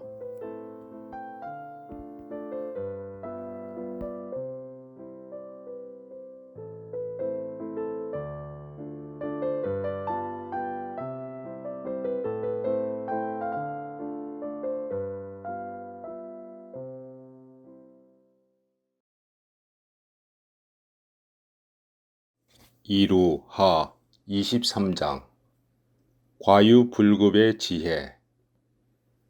지나침은 모자란 것 같다는 과유불급을 맹자처럼 이렇게 쉽게도 말할 수 있을까요? 받을 수도 있거나 받지 않을 수도 있을 때 받는다면 청렴에 손상을 주게 되고, 주어도 좋고 주지 않아도 좋을 때 주면 은혜를 베풀려는 마음에 손상을 입게 되고, 죽을 수도 있고 죽지 않을 수도 있을 때 죽으면 용맹을 상하게 된다. 일처리에서 이렇게 해도 좋고 저렇게 해도 좋은 경우가 있으나 경솔하게 함부로 선택해서는 안 될 것입니다. 해도 좋다는 경우는 대략적으로 볼 때 그렇다는 것이고, 해서는 안 될 것이라는 부정적 생각은 다시 한번 살펴보니 의심스러운 일이 많다는 것입니다. 맹자는 후자처럼 피해 입을 것까지 고려한다면 하지 않는 것이 좋다고 권유합니다. 남이 선물을 줄 때 별다른 생각 없이 불쑥 받기보다는 혹시 구차스런 뇌물이 아닌지 생각해서 거절하면 자신의 청렴함에 흠이 생기지 않을 것입니다. 남에게 무엇인가를 주는 은혜의 경우도 마찬가지입니다.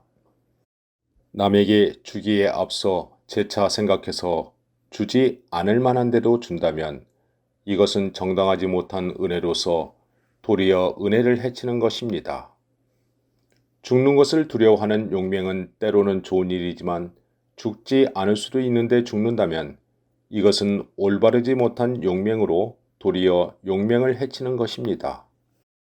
굳이 구별한다면 과도하게 취하는 것이 청렴을 손상시키는 것은 보통 사람들의 부족함을 경계한 것이라면, 지나치게 주어서 은혜를 상하거나 죽을 때를 잘못 선택하여 용맹을 상하게 하는 것은 어진 사람 가운데 지나친 자를 위한 경계입니다.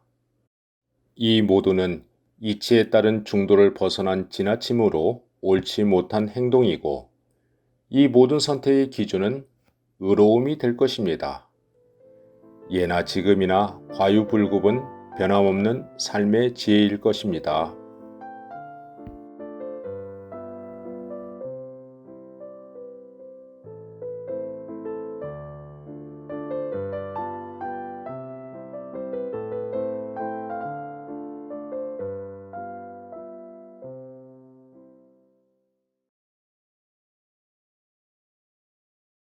이루하 24장 단장한 사람에게 단장한 사람이 모인다.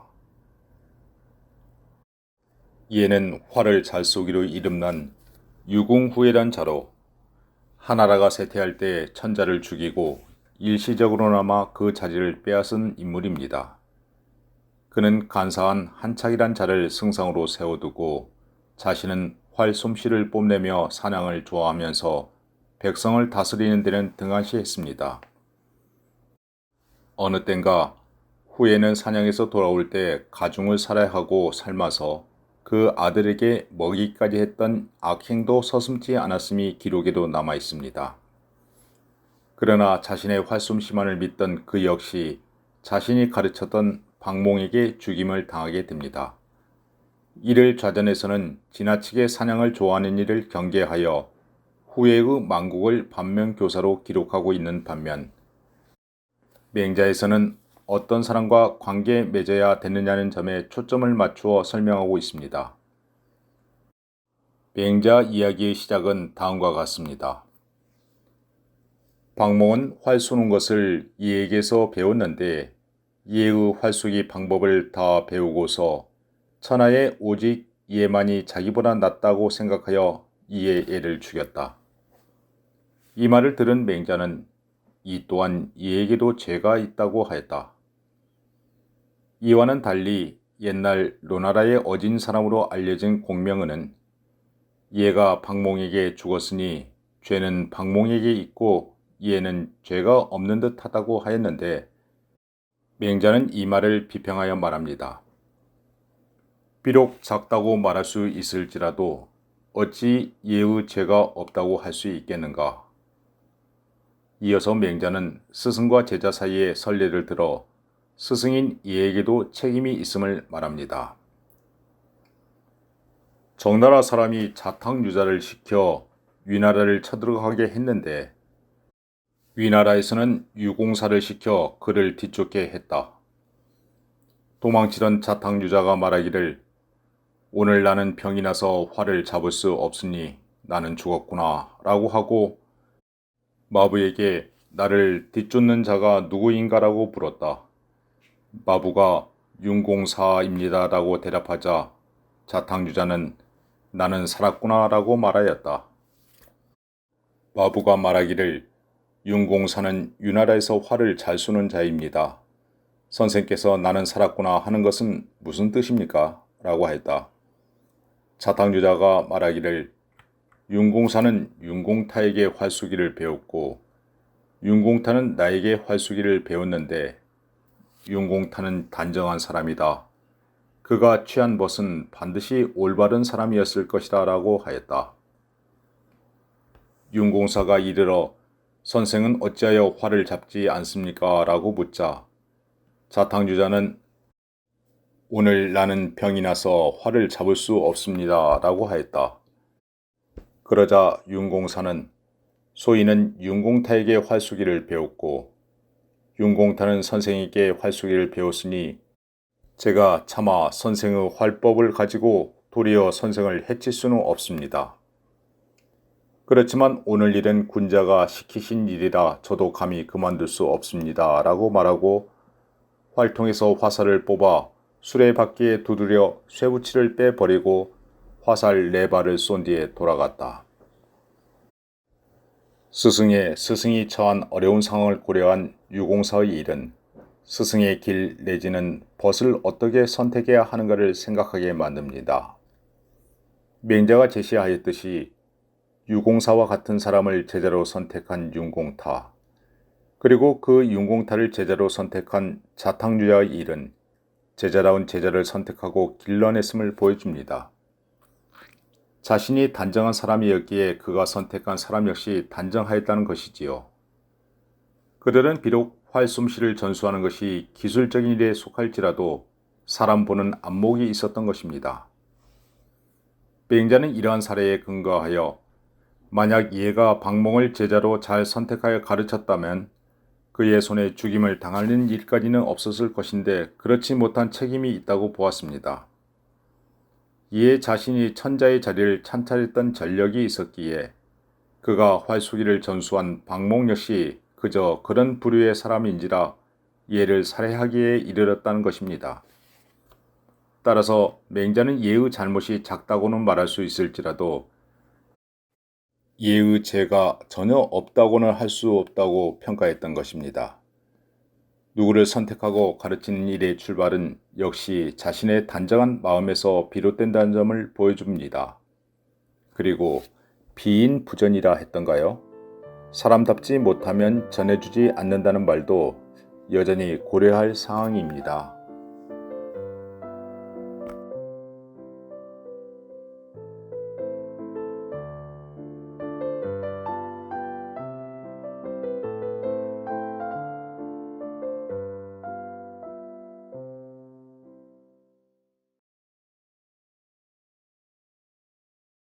2루 하 25장 스스로를 새롭게 하려는 노력. 비행자는 본성의 선함에 대한 강한 믿음을 가지고 있었습니다. 비록 지금은 아닐지라도 마음먹기에 따라 얼마든지 달라질 수 있음을 비유적으로 말합니다. 서시가 더러운 것을 뒤집어 쓰고 있으면 사람들이 모두 코를 막고 지나갈 것이다. 비록 악한 사람일지라도 목욕 제기를 한다면 상제에게 제사 드릴 수 있을 것이다. 제 아무리 아름다운 여인을 대표하는 서시라도 오물을 뒤집어 쓰고 있으면 악취 때문에 사람들이 피해갈 것입니다. 이것은 스스로가 자신의 아름다운 천부적인 자질을 잃어버리고 남들이 싫어하는 것을 취했기 때문입니다. 사람이 본래 착한 심성을 가졌더라도 하루아침에 그 착함을 잃어버린다면 이와 다를 바 없을 것입니다. 반면에 악한 사람, 여기서는 추녀를 말하는데 그녀가 목욕 제기하고 자신을 지극히 정성스럽고 깨끗이 한다면 그 정성으로 말미암아 상제에게 제사를 모실 수 있을 것입니다. 사람이 비록 악함이 있을지라도 스스로를 새롭게 일구어 나가면 충분히 변화될 수 있음을 보여줍니다. 이처럼 착하고 악한 것이 옮기고 변화하는 것은 오직 한 생각에 달려 있으니 사람이 어찌 스스로 포기하고 힘쓰지 않을 수 있겠습니까? 비유로 시작된 말이지만 자기 변화에 대한 책임의식이 보다 강조되고 있습니다. 비록 바탕이 아름다운 사람이더라도 완전히 믿을 것이 없고 악한 사람일지라도 포기할 수 없음을 말하는 것입니다. 우리는 마음먹기에 따라 얼마든 변신할 수 있으니 악한 것을 고쳐 착한 대로 옮겨가려는 변화의 노력을 멈추지 말아야 할 것입니다.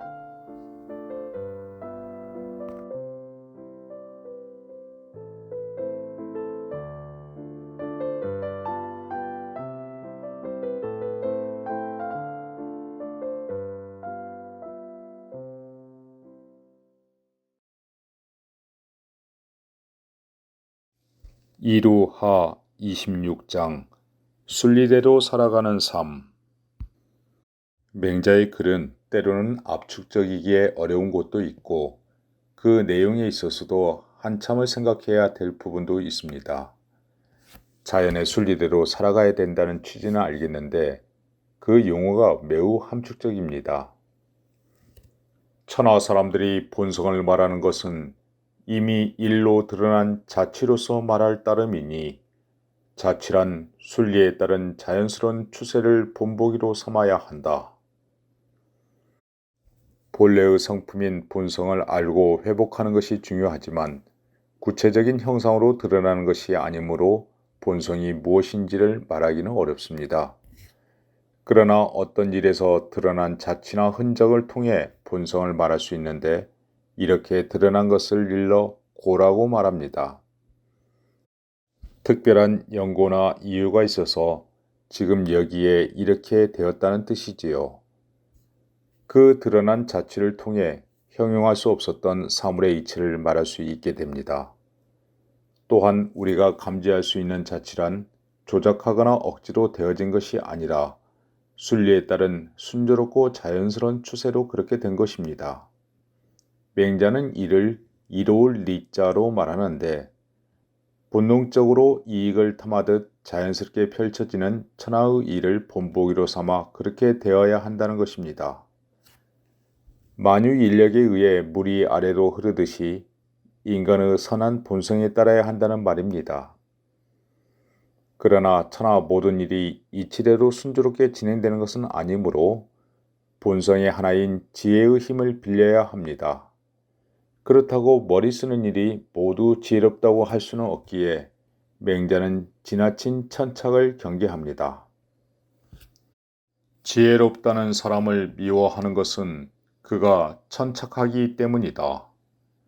만일 지혜로운 사람이 우임금이 물길을 자연스럽게 흘러가도록 한 것과 같이 한다면 그 지혜를 미워할 것이 없다. 우임금이 물길을 다스린 것은 아무 일이 없을 곳으로 흐르도록 한 것이니 만일 지혜로운 사람도 억지로 하려는 일이 없는 방향으로 풀어낸다면 그 지혜 또한 크게 될 것이다.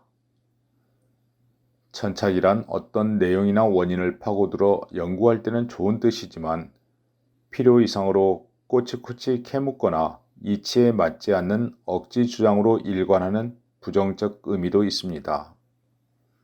맹자가 작은 지혜를 가진 사람을 미워하는 것은 그가 이치에 맞지도 않은데 아는 체 하면서 천착하는 후자의 경우입니다.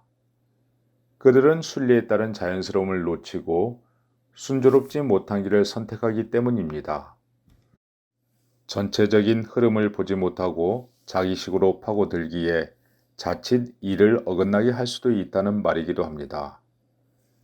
맹자는 만일 우임금의 치수사업처럼 한다면 순리에 따른 참다운 지혜의 길로 나아갈 것이라 말합니다.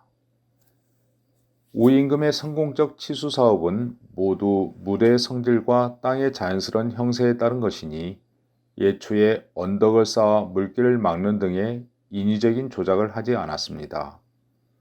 이것이 후대에 두고두고 우임금을 칭송했던 이유이고 자연의 결을 따르려는 그의 지혜를 본받고자 하는 이유이기도 합니다.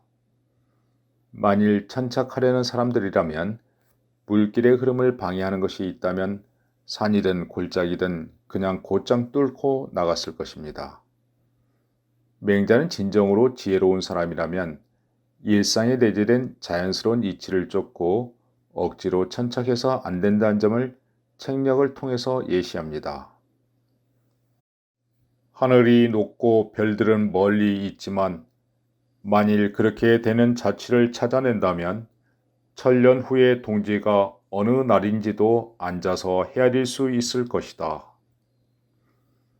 자연스럽게 전개되는 천하의 이치는 저 멀리 하늘의 운행까지도 예외가 아닙니다. 천체의 운행에 일정한 도수가 있고 별들의 배열에도 일정한 위치가 있으니 순리대로 진행되는 자연의 순환 법칙이 우리의 인식을 넓혀줍니다. 만일 그 이치를 탐구한다면 천년이 넘게 흘러도 동짓날이 어느 날인지 안자서로 예측하여 달력을 만들 수도 있을 것입니다. 하물며 우리 주변에 있는 가까운 사물들에서 그 자연스러운 현상과 이치를 파악한다면 굳이 억지로 천착할 필요가 없을 것입니다. 맹자는 자연의 결을 따르는 것이 순리대로 사는 길이라 말합니다. 우임금이 물길의 자연스러운 흐름에 따라 치수사업에 성공했듯이 지혜로운 이는 순리에 따라 살아간다는 것입니다. 맹자가 억지로 드립하는 천착하는 사람을 미워하는 것도 자연의 흐름을 거슬러 행동하기 때문입니다. 여기서 맹자는 비록 본성의 선함을 명시하지는 않았지만 우리 속에 태생적으로 내재된 자연스러운 본성을 어기지 말고 순리에 맞게 살아갈 것을 강조하려는 것으로 보입니다. 인위적으로 천착하지 않고 모든 일을 자연의 결에 맞게 순리대로 살고 싶은 욕망은 누구나 있을 것입니다. 그러나 자연성과 인위성의 경계는 어떻게 설정되는 것일까요? 맹자는 어떤 것을 인간 본성의 자연스러움으로 여겼을까요? 그이가 말하는 본성의 선함이란 도대체 무엇을 의미할까요?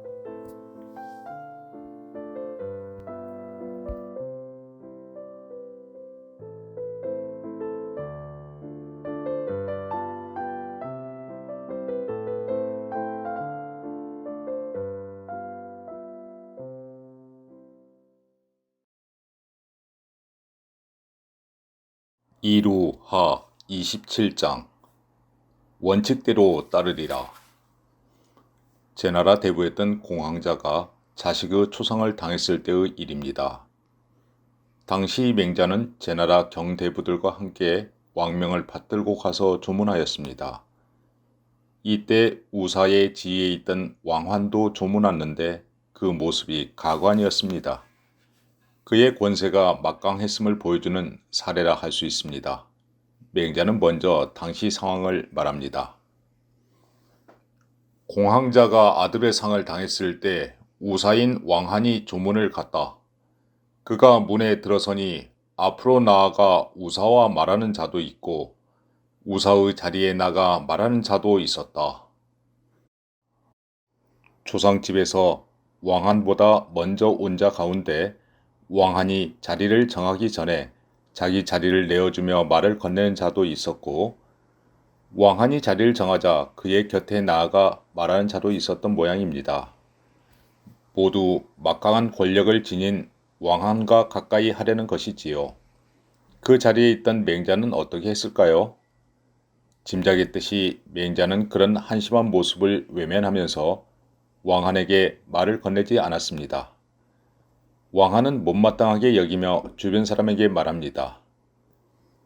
여러 군자들은 모두 나와 더불어 말하는데 맹자만은 나와 말을 나누려 하느니 이것은 나를 가볍게 보는 것이다.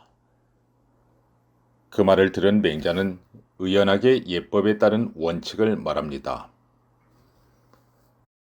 예법에 따르면 조정에서는 남의 자리를 지나 서로 말하지 아니하며 풍계를 넘어 서로 읍하지 않는다고 하였다. 나는 예를 행하고자 하는데 왕한이 나에게 자신을 가볍게 여긴다고 하니 또한 이상하지 않은가? 간략히 여긴다는 것은 소홀하게 대하거나 무시하는 태도를 말합니다. 왕한은 모두들 자기에게 아첨하는데 맹자만 그렇지 않은 것에 불쾌했던 것입니다. 그러나 맹자는 군주의 명에 따라 제나라 대부들과 같이 조문을 온 것이니 조정의 예법에 따라 각각 지위의 서열에 있어야 한다고 말합니다. 주례에 따르면 모든 관직에 있는 자의 상례는 상을 주관하는 사람이 금령을 집행하고 일의 순서를 정한다고 되어 있습니다. 왕한은 엄연히 우사라는 벼슬에 있었으므로 그가 자기 자리에 앉기 전에 인사하는 것은 왕한 스스로 자기 자리를 넘어선 것이요. 또 왕한이 앉은 다음에 그와 인사하려는 것은 우사라는 지위를 넘어서려는 월권 행위입니다. 맹자는 조정의 예법에 따라 자신은 우사의 지위와는 풍계가 다르므로 그에게 다가서지 않았다고 말합니다. 이것은 왕한을 소홀히 대우하는 것이 아니라 예법에 걸맞는 행위라고 주장하는 것입니다. 왕한의 권세에 아첨하지 않으면서도 예법에서 제시한 원칙에 따라 대처한 것이지요. 공할 때는 때로는 원칙이 힘이 될 수 있음을 보여주는 사례입니다.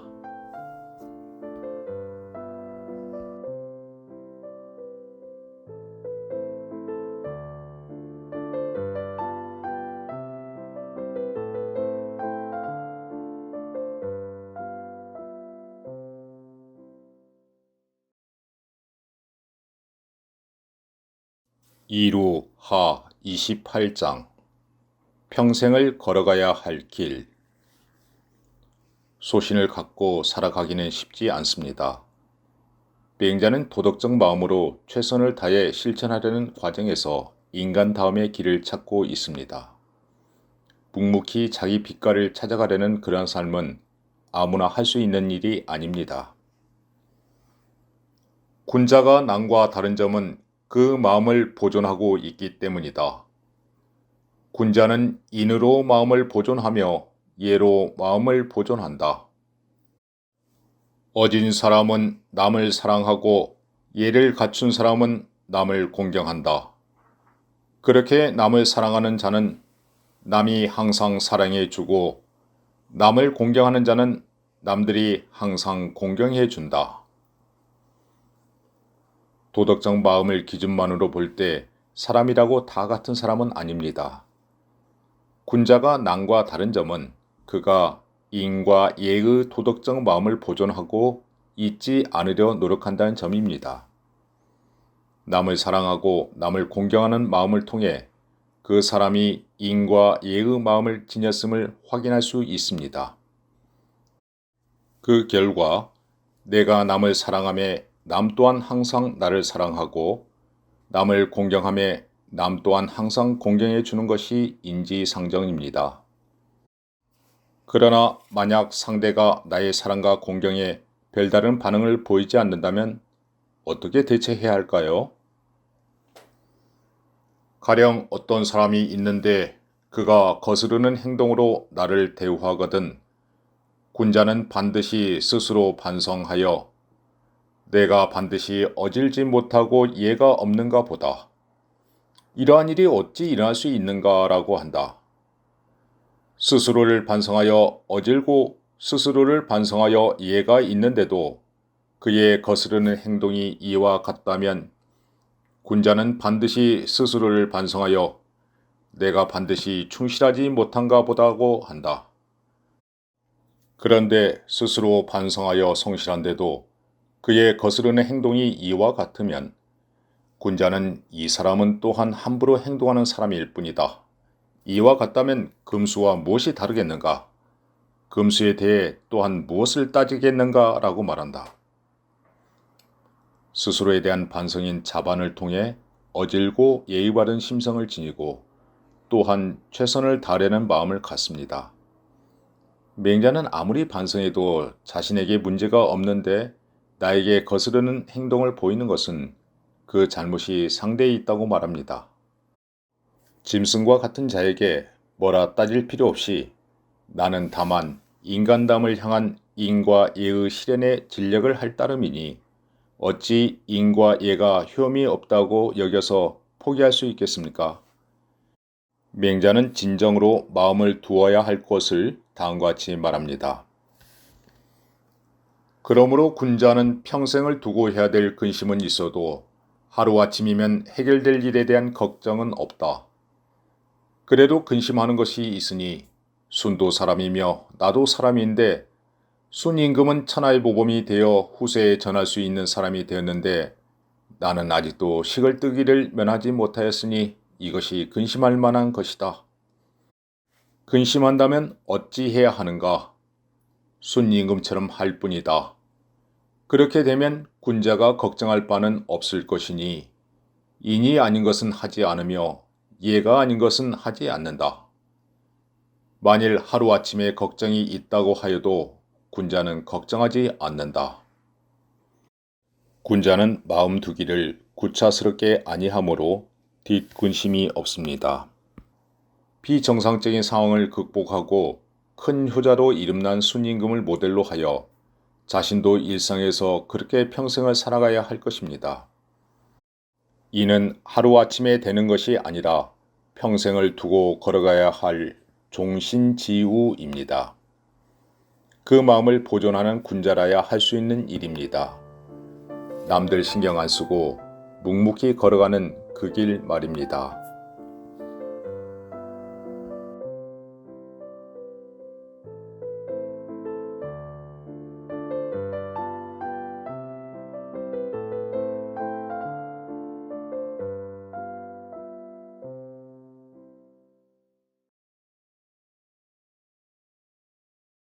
이루하 29장 상황은 달라도 통하는 진리. 옛적에 요순의 치세에 우와 지근 평화스러운 세상을 만났는데 3번이나 자기 진문을 지나치면서도 들어가지 않았으니 공자가 현명하다고 평가했습니다. 그들이 백성을 위한 일에 수고로움을 아끼지 않았기 때문입니다. 반면에 안자는 난세를 만나 누추한 골목에 살면서 한 그릇의 밥과 한 바가지의 물을 마실 정도로 가난하게 지냈습니다. 다른 사람은 그러한 근심을 견디지 못할 것인데 안자는 그 즐거움을 바꾸지 않았으니 공자가 현명하다고 생각한 것은 그가 몸을 닦는 데 독실했기 때문입니다. 맹자는 공자가 두 경우 모두 현명하다고 평가한 것에 대해 보충 설명합니다. 우와 직과 안회는 다 같은 길을 걷는 사람이다. 우와직은 국정에 적극 참여하면서 백성을 구제하였고 안회는 물러나 자신의 몸을 닦았습니다. 유학에서는 현실에 나아가면 백성을 구제하는 일에 최선을 다하고 물러나면 자신의 몸가짐을 단정히 유지할 것을 권장합니다. 현실에 나가도 좋고 물러나도 좋고 모두 자신이 주어진 일상에 최선을 다하는 삶의 의미를 두는 것입니다. 상황은 다르지만 진리를 구현하려는 그 마음은 통한다는 것이지요. 우는 천하에 물에 빠진 자가 있으면 마치 자신이 그를 빠지게 한 것처럼 생각하였고, 직은 천하에 굶주린 자가 있으면 마치 자신이 그들을 굶주리게 한 것처럼 생각하였다. 따라서 이처럼 급하게 여긴 것이다. 우와 직과 안자가 입장을 바꾸더라도 모두 그렇게 하였을 것이다. 우는 치수사업의 책임자였고 직은 농사를 담당하는 관원이었기에 그 책임의식이 이처럼 막중했던 것입니다. 비행자는 그러한 현실적 책임을 맡고 있지 않았던 안자였기에 만약 입장이 바뀌었으면 안자 역시 자신의 책무를 다했을 것이라 보면서 예를 들어 설명합니다. 가령 같은 집의 사람들 가운데 싸우는 사람이 있다면 이를 말리는데 비록 머리를 풀어 헤치고 가끔만 메고 말리더라도 급한 상황이므로 괜찮다. 그러나 고을 이웃에서 싸우는 사람이 있다면 머리를 풀어 헤치고 가끔만 메고서 말리는 것은 이상한 것이니 문을 걷어 닫아 버리더라도 좋을 것이다. 가까운 사람들이 싸우면 달려나가 말리는 것이 의리에 맞고 멀리 있는 사람들의 다툼에 무조건 말리려고 나선다면 낭패를 보기 쉽다는 말입니다. 백성을 위한 소임을 맡고 자신의 책무에 헌신했던 우나 직의 경우는 외롭고 힘든 구도자의 길을 자처했던 안자와는 입장이 다릅니다. 서로의 이상은 통하지만 그 선택지는 달랐던 것입니다. 만약에 맹자 자신이 다시 태어났다면 어느 길을 택했을까요?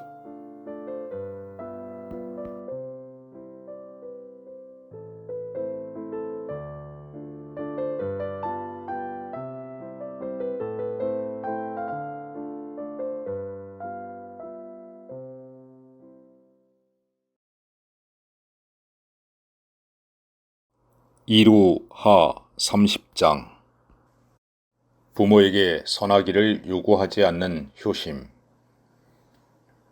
효도는 인간담을 평가하는 중요한 기준이기도 합니다. 다만 개인적 상황에 따른 효도의 방법에는 차이가 있기 마련이죠. 맹자의 제자인 공도자는 제나라 사람 광장에 대한 나쁜 평판에도 불구하고 그와 교제하는 스승에 대해 조심스럽게 질문합니다. 광장을 온 나라 사람들이 모두 불효자라고 일컫는데 선생님께서 그와 교류하고 또한 예우하시니 감히 그 이유를 묻겠습니다. 세상에서 불효라 말하는 것은 5가지이다. 손발을 게으리 놀리면서 부모 봉양을 돌아보지 않는 것이 첫째 불효이고, 장기와 바둑 같은 작기를 두고 술 마시기를 좋아하여 부모 봉양을 돌아보지 않는 것이 둘째 불효이며, 재물을 좋아하고 처자만 사사롭게 중시하면서 부모 봉양을 돌아보지 않는 것이 셋째 불효이고, 기와 눈의 욕망을 쫓아서 부모를 욕되게 하는 것이 넷째 불효이며, 용맹을 좋아하고 싸우며 사나워서 부모를 유태롭게 하는 것이 5째 불효이다. 광장이 이 가운데 하나라도 관계되던가? 맹자는 세상의 평가와는 달리 불효자의 몇 가지 사례에 광장은 해당되지 않기에 그와의 교제에 문제가 없다는 것입니다. 그러면서 광장이 처한 특수한 상황을 대변하기 시작합니다. 장 선생은 아버지와 아들 사이에 선을 요구하다가 서로 맞지 않았던 것이다. 선을 요구하는 것은 친구 사이의 도리이니 아버지와 아들 사이에 선을 요구하는 것은 은혜를 크게 해치는 것이다. 장 선생이라고 어찌 부부나 자녀와 같은 가족들을 데리고 살고 싶지 않았겠는가? 아버지에게 죄를 얻어서 마음속으로 가까이 할 수 없었기 때문에 아내를 내쫓고 자식을 물리쳐서 평생토록 아내와 자녀의 봉양을 받지 않았다. 그의 생각에는 이와 같이 하지 않으면 큰 죄라고 여긴 것이니 이런 사람이 장 선생일 따름이다. 친구 사이에 선하기를 요구하는 책선을 부모와 자녀 사이에 적용해서는 사태가 오히려 커집니다. 자녀의 충고를 고칠 수 없다는 것이 아니라 이미 감정이 상하기 때문입니다. 인륜도 필요하지만 그보다 앞서는 천륜이 있기 때문이죠. 부모에게 선의 기준만으로 따지는 자녀를 보면서 예초에 친밀함이 약해지거나 배은망덕에 서운함이 더해가기도 합니다. 제 나라 사람들이 모두들 불효자로 일컫는 만장의 경우는 바로 책선의 함정에 빠진 것입니다. 맹자에 의하면 만장은 부모에 대한 자책감으로 자신의 가족들을 멀리하고 반성의 나날을 보냈습니다. 그런 모습을 가까이 지켜본 맹자는 그가 지닌 남다른 효심을 높이 평가한 것이지 광장의 불효를 칭찬한 것은 아니었습니다. 사실 광장의 처음 마음은 아버지가 착한 것을 하게 하려고 한 것이었지만 말투와 얼굴빛이 조금 지나쳐서 아버지의 노여움을 사고 나중에 자기 아내와 아들의 봉양을 편히 여기지 않으면서 깊이 스스로를 허물하고 책망하였던 것입니다. 맹자가 말한 5가지의 불효는 오늘날도 여전히 재현되고 있습니다. 게을러서, 작기에 빠져서, 자기 것만 챙겨서, 욕망의 노예가 되어서, 남과의 이해 다툼 등으로 부모 봉양까지는 신경을 제대로 쓰지 못하는 현실이기 때문입니다. 그러나 맹자는 이 이외에도 선하기를 요구하는 책선으로 인한 피해를 덧붙입니다. 부자 간에는 책선하지 말고 서로 부담없이 의지하며 살아가는 친밀감이 필요하다는 것이지요. 부자 유치는 인생이란 장거리에서 가족관계를 편안하게 해주는 일종의 자유 티켓입니다.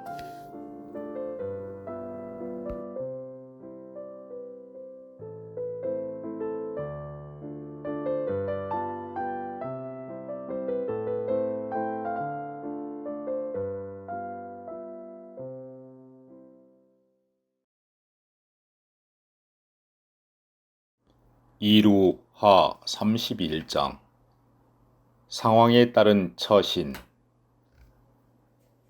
증자가 노나라의 무성이라는 곳을 거처하면서 가르침을 베풀었는데 언젠가 월나라 군대가 쳐들어와서 도적질을 했을 때의 일입니다. 어떤 사람이 도적이 이르렀는데 어찌하여 떠나지 않습니까? 라고 하자 증자는 내 집에 사람을 살게 하여 저들이 뗄나무를 훼손하지 말도록 하라고 말합니다. 도적이 물러나자 증자는 내 집의 담장과 지붕을 수선하라. 내 장차 돌아갈 것이라고 하였습니다. 도적이 물러가고 증자가 돌아오자 주변 사람들이 수군거립니다. 무성의 대부가 선생을 대하기를 이처럼 진실하고 공경스럽게 하였는데 도적이 이르자 먼저 떠나서 백성들이 그대로 따르게 하고 도적이 물러가자 되돌아오시니 잘못된 일인 듯 합니다. 이때 같이 있었던 심유행이 증자를 변호하며 말합니다. 이는 그대들이 알 바 아니다. 옛적에 우리 심유 집안에 부추에 화가 있었을 적에 선생을 따르던 70여 명이 거기에 참여한 사람이 하나도 없었다. 무성에서 스승으로 융숭한 대접을 받거나 심유씨 집안에 머물던 증자가 그곳의 상황이 어려워지자 먼저 대피한 일을 우리는 어떻게 평가할 수 있을까요? 조직의 운명을 같이 하지 않는 자에게 진심 어린 존경은 없을 것인데도 말입니다. 왜 증자는 그렇게 했을까요? 맹자에는 이와는 또 다른 사례가 제시되어 있습니다. 자사가 위나라에 있을 때 제나라 도적이 침입하였다. 어떤 사람이 말하기를 도적이 이르렀는데 어찌 떠나지 않으십니까? 라고 하자 자사는 만일 내가 떠나면 임금은 누구와 더불어 지키겠는가? 라고 말씀하셨다. 이처럼 서로 다른 상황에 대해 맹자는 상황에 따른 역할이 다름을 설명합니다. 증자와 자사의 도는 같다.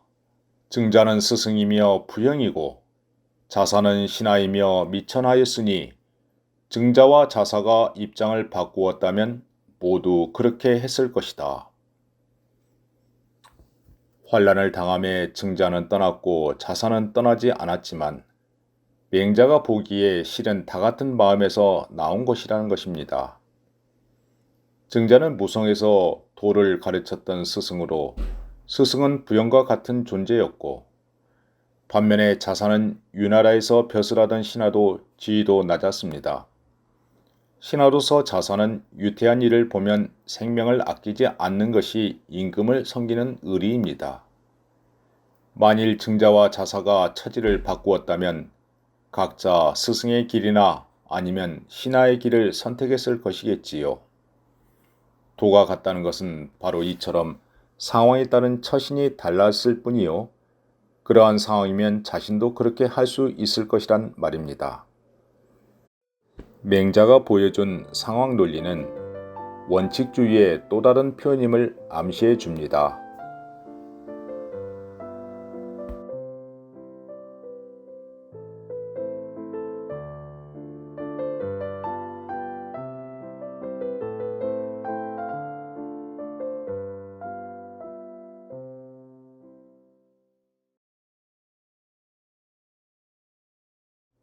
이루하 32장 모두 사람다울 수 있다. 제나라 출신 저자라는 사람이 맹자에게 살짝 여쭈어 봅니다. 왕께서 사람을 시켜 선생님의 동향을 엿보도록 하였는데 과연 남들과 다른 점을 지니고 계십니까? 뛰어난 사람은 남다른 무엇인가 있을 것이라는 생각도 듭니다. 맹자의 주장이 때로는 너무 고상하여 평소 어떠한 생활 태도를 지니고 있는지 궁금했기에 왕은 맹자의 동정을 살피도록 하였던 것입니다. 맹자는 의연하게 답합니다. 어찌하여 다른 사람과 다를 까닭이 있겠는가? 요임금과 순임금도 일반 사람들과 똑같았을 것이다.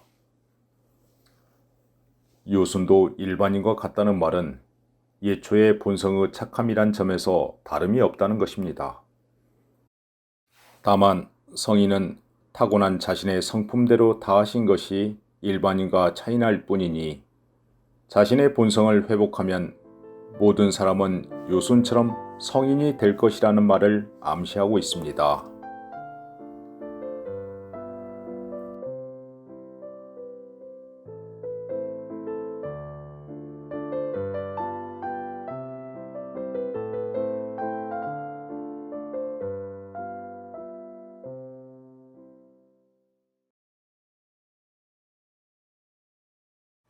이루하 33장 부끄럽지 않는 삶.